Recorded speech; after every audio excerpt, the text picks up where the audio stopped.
Hi students, question number 4 give scientific reason. The gas formed when limestone is heated is passed through the lime water, then lime water turns milky. ठीक है। अब इस question में आपको लिखना क्या है, हम थोड़ा समझ लेते हैं और इसको लिखना कैसे है। देखो, इसमें पहले ये दो फॉर्मूले हैं। लाइमस्टोन, ठीक है ना। लाइमस्टोन का केमिकल नेम है कैल्शियम कार्बोनेट।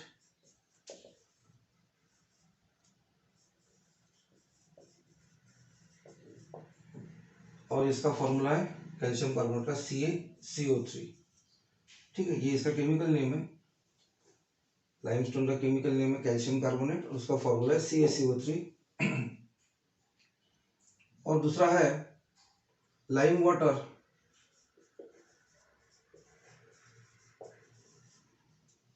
अब लाइम वाटर का जो केमिकल नेम है वो है aqueous solution of calcium hydroxide.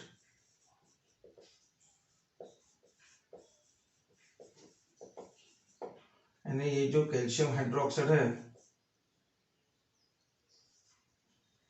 इसका एक एक्वियस सॉल्यूशन है, लाइम वाटर है।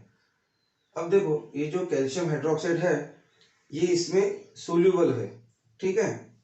और इसलिए ये जो सॉल्यूशन है इट इज कलरलेस, ये होता है कलरलेस। अब समझ लेते हैं, जब हम इस कैल्शियम कार्बोनेट को यानी लाइमस्टोन को हीट करते हैं तो क्या फॉर्म होता है, ठीक है। अब देखो, कैल्शियम कार्बोनेट अब ये सॉलिड में है। हम अगर इसको हीट करते हैं, हीट तो ये हम ऊपर से डेल्टा लिखते हैं यानी हीट, तो ये डिकम्पोज होके कैल्शियम ऑक्साइड और कार्बन डाइऑक्साइड गैस इवॉल्व होगा इसमें, ठीक है। ये कार्बन डाइऑक्साइड गैस इवॉल्व होगा इसमें। तो आपको लिखना क्या है इसमें, आपको फर्स्ट पॉइंट लिखना है when calcium carbonate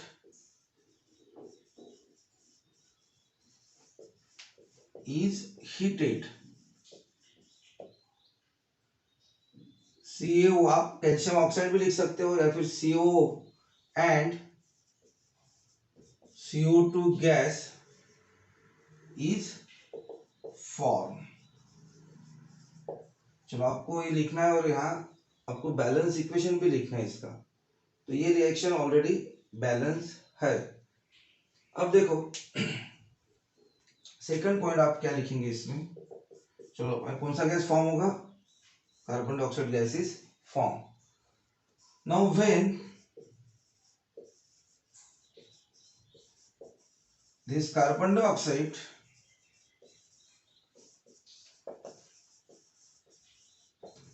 is passed, when this carbon dioxide gas is passed through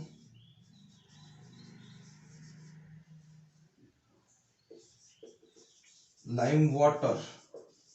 अब क्या फॉर्म होता है, चलो मुझे भी पता नहीं है, कंसीडर कर लो। तो देखो, अपन पहले रिएक्शन लिख लेते हैं कि इसमें क्या फॉर्म होता है। जैसे कैल्शियम कार्बोनेट और वाटर फॉर्म होता है। अगर आपको पता नहीं तो पहले आप रिएक्शन कर लीजिए और फिर लिख दीजिए, ठीक है। जैसे CaOH/2 ये है अपना लाइम वाटर और एक्वियस सॉल्यूशन रहता है ना ये कैल्शियम हाइड्रोक्साइड का। अब इसमें हमने पास किया CO2 गैस, ठीक है। अब यहाँ कैल्शियम कार्बोनेट फॉर्म होता है फिर से CaCO3 और वाटर फॉर्म होता है। अब देखो, ये रिएक्शन बैलेंस है क्या, 1 कैल्शियम है, यहाँ 1 कैल्शियम है, C1 है, यहाँ पे C1 है, ऑक्सीजन 4 है, यहाँ पे भी ऑक्सीजन 4 है और H2 है, यहाँ पे भी H2 है, यानी बैलेंस्ड रिएक्शन। ठीक है, so now when this carbon dioxide gas is pass through lime water, calcium carbonate क्या तैयार हो गया, कैल्शियम कार्बोनेट इज फॉर्म। अब ये जो फॉर्म हो गया ये वाटर में इनसोल्यूबल है, calcium carbonate is form which is insoluble in water, which is insoluble in water।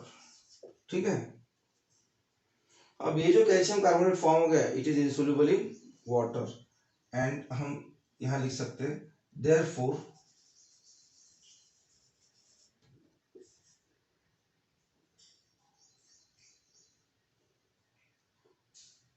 Lime water turns milky.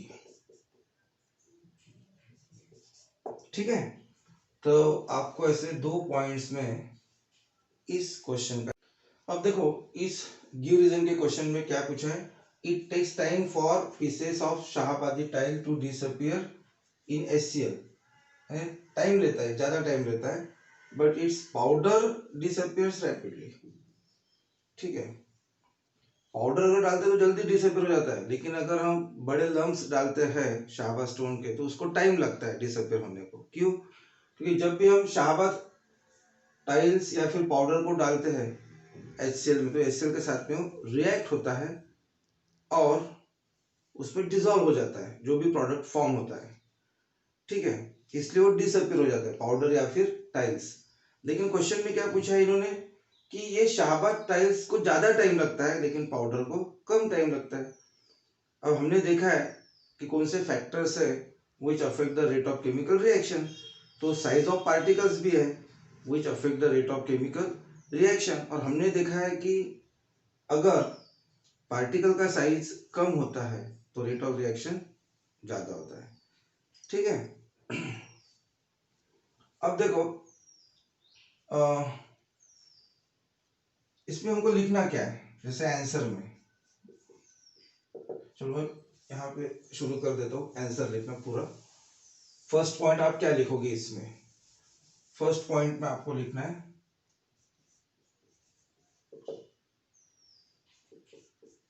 When Shahbad tile और powder is added to HCl, जब हमें HCl में ऐड करते हैं इट रिएक्ट्स विथ HCl।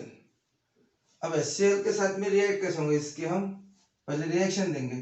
अब देखो Shahabad tile जो है या फिर पाउडर फॉर्म में भी होगा तो इसका फॉर्मूला है CaCO3, कैल्शियम कार्बोनेट है ये।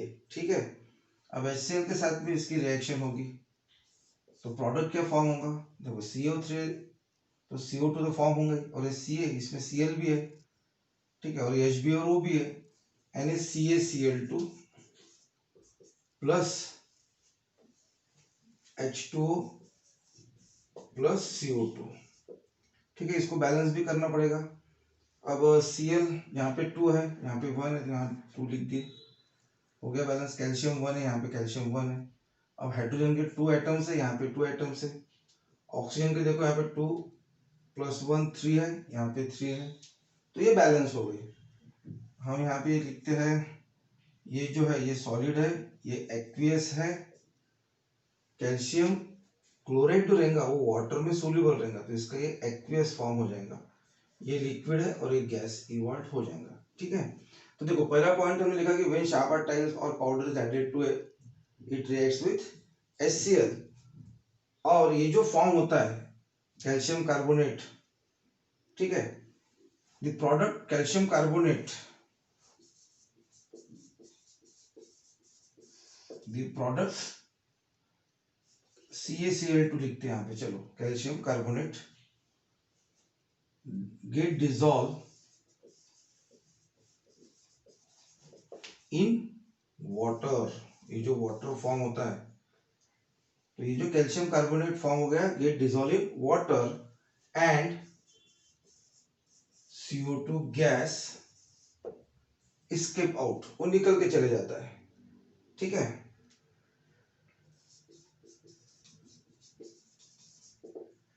और ये कारण है को डिसअपियर होता है, लेकिन हमें बताना क्या है उनको कि क्यों ये ज्यादा टाइम लेता है जब हम पीसेस में लेते हैं और पाउडर क्यों कम वक्त में होता है। लेकिन हमने पहले बता दिया कि डिसअपियर क्यों होता है। The product calcium chloride get dissolve in water and CO2 gas escape out and hence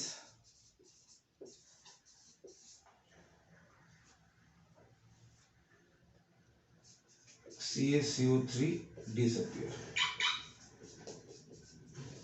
ठीक है, ये हो गया हमारा फर्स्ट पॉइंट। अब सेकंड पॉइंट में हम क्या लिखेंगे? हाँ चलो, ये फर्स्ट पॉइंट आपको इतना लिख लिया आपने।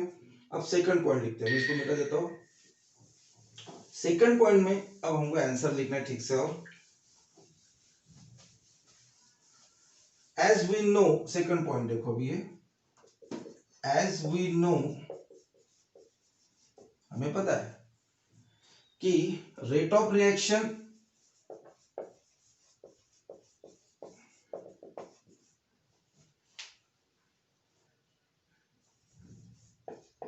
depends on size of particles of reactants, size of particles of reactant। ठीक है, ये पता है हमको कि rate of reaction depends on size of particles of reactant. अब कैसे डिपेंड्स है वो भी लिखना है थर्ड पॉइंट में। Smaller the size of particle, reactant particles,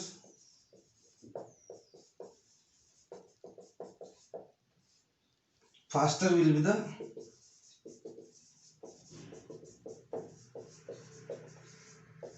rate of chemical reaction। ठीक है, अगर पार्टिकल का साइज छोटा रहेगा तो रेट ऑफ रिएक्शन ज्यादा रहेगा, स्पीड जो रहेगा या फिर रेट ऑफ केमिकल रिएक्शन जो है वो ज्यादा रहेगा, faster will be the rate of reaction. और इसलिए लास्ट पॉइंट में अभी हम लिखते हैं, देखो smaller the size of reactant, faster will be the rate of chemical reaction. अब ये पॉइंट इसमें सबसे इंपॉर्टेंट है। जो पहला पॉइंट है वो अगर नहीं लिखा तो भी एक बार चलेगा, फिर भी आपको पूरे मार्क्स मिलेंगे उसमें, लेकिन ये सबसे इंपॉर्टेंट पॉइंट है। ठीक है, smaller the size of reactant particles, faster will be the rate of chemical reaction and hence powder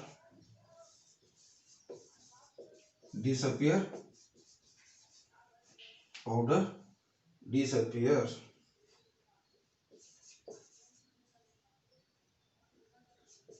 quickly than pieces of Shahbad tiles. Shahbad tile. ठीक है, तो ये हो गया उसका पूरा आंसर, इस तरह से आपको लिखना है।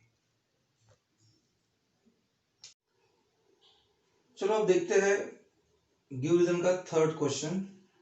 While preparing dilute sulfuric acid from concentrated sulfuric acid in the laboratory, the concentrated sulfuric acid is added slowly to water with constant stirring। यानी जब हम जैसे concentrated sulfuric acid है, अगर उसे हम डाइल्यूट करते हैं तो हमें concentrated sulfuric acid को वाटर में बहुत धीरे धीरे ऐड करना पड़ता है और उसको स्टीयरिंग करते रहना पड़ता है। ऐसा क्यों? हमें वाटर को एसिड में नहीं ऐड करना है, एसिड को वाटर में ऐड करना है। और ऐसा क्यों? ठीक है, इसको समझ लेते हैं और क्या लिखना है आंसर में वो लिखते हैं। देखो, जब डाइल्यूशन ऑफ एसिड होता है, कॉन्सेंट्रेटेड एसिड, तो ये जो फिजिकल प्रोसेस है, it is not a chemical process, लेकिन एक्सोथर्मिक प्रोसेस है, हाईली एक्सोथर्मिक है ये तो। So heat is given out.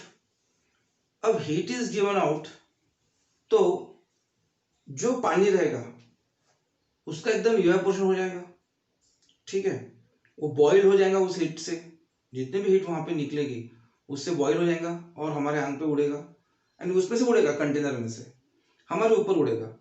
उसके साथ साथ जो प्रेशर डिफरेंस फॉर्म होता है वहां पे, तो वो जो एसिड है सल्फ्यूरिक एसिड वो भी फ्लैश आउट होगा, और इट इज हाईली कोरोसिव।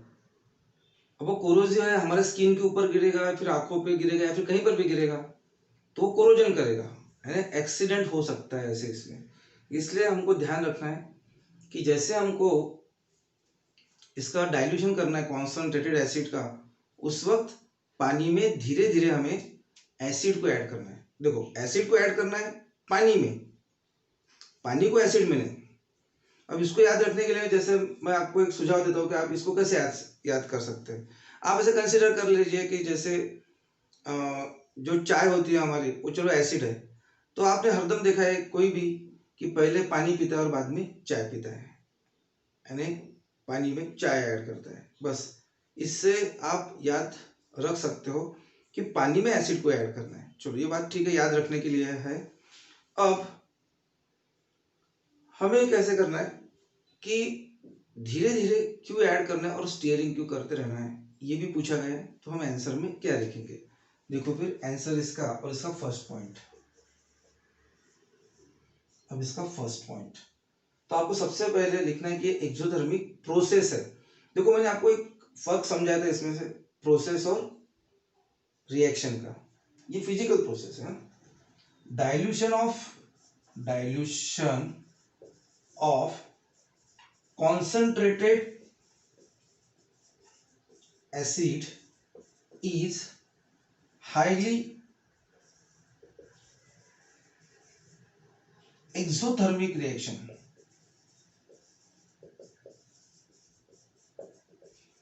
ठीक है, इसकी वजह से क्या होगा, हाईली एक्सोथर्मिक रिएक्शन है तो फिर हीट, एक्सोथर्मिक रिएक्शन यानी हीट गिवन आउट होंगे, ठीक है। So dilution of concentrated acid is highly exothermic reaction, hence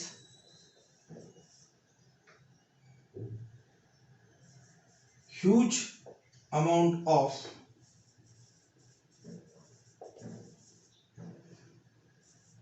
heat is given out। ठीक है, अब सेकंड पॉइंट में आपको बताना है। चलो हमने बता दिया कि एक्सोथर्मिक रिएक्शन है और huge amount of heat is given out, ठीक है ना, हीट इज गिवन आउट, हमने उनको बता दिया। It will cause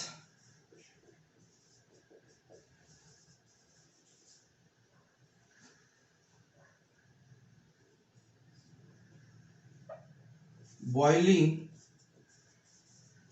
of water, hence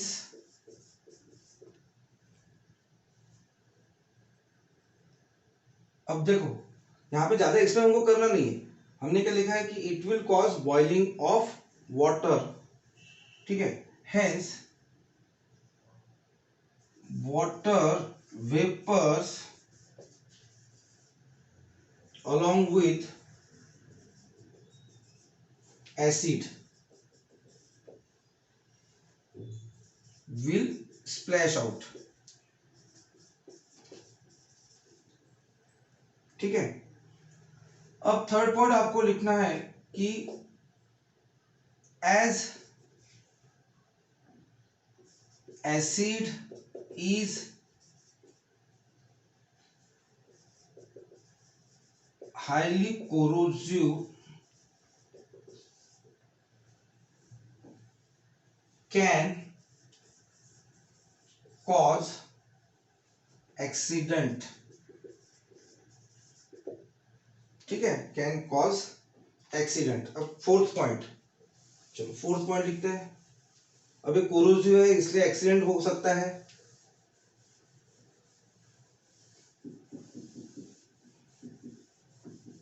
fourth point, hence we should add concentrated acid to water so that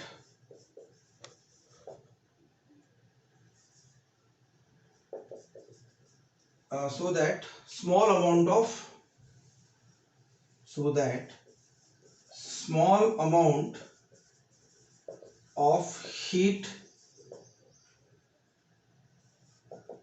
will be generated at a time and it will be absorbed in surrounding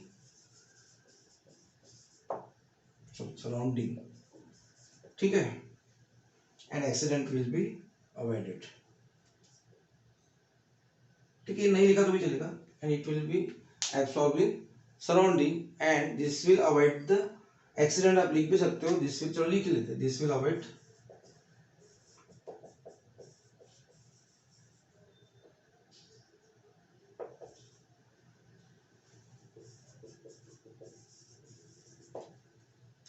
तो ये ऐसे 4 point में हमारा answer complete हो गया ये ठीक है अब इस क्वेश्चन नंबर 4 का आखिरी question it is recommended to use air tight container हमें क्या यूज करना है air tight container for storing oil कौन सा ऑयल एडिबल ऑयल जो हम खाते हैं फॉर लॉन्ग टाइम अगर हमें ज्यादा दिनों तक अगर एडिबल ऑयल को स्टोर करना है तो इट इज रिकमेंडेड कि हमें एयर टाइट बॉटल में उसे रखना है ऐसा क्यों इसका आंसर क्या है फिर ठीक है चलो फिर इसको समझ भी लेते हैं और क्या आंसर लिखना है वो देखते हैं देखो ऑयल जो है तो oil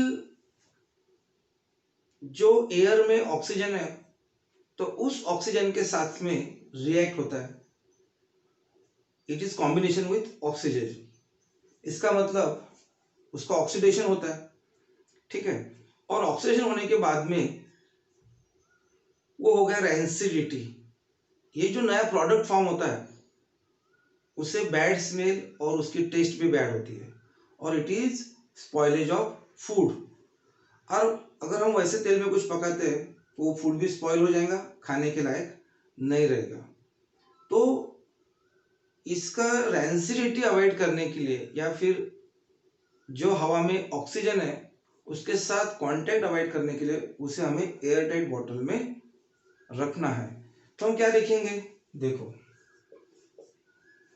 edible oil reacts with oxygen in air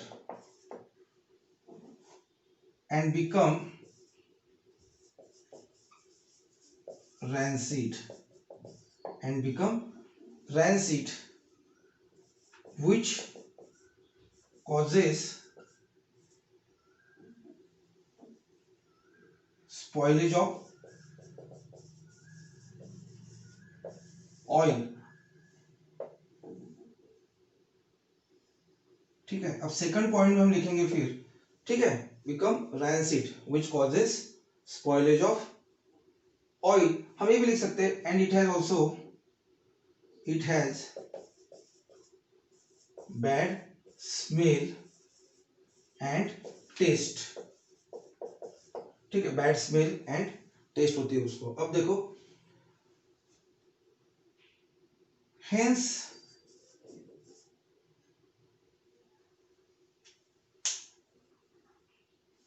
एक पॉइंट हम इसमें और ऐड कर देंगे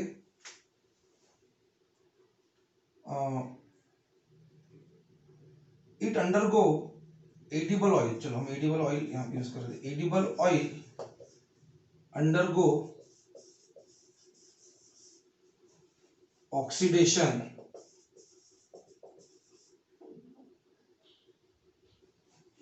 edible oil undergo oxidation by reacting with oxygen in air.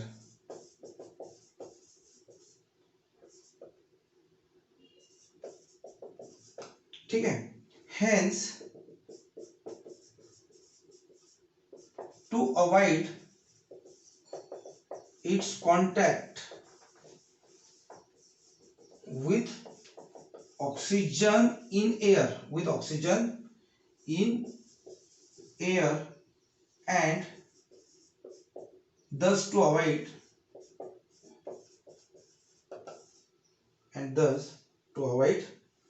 rancidity, it should be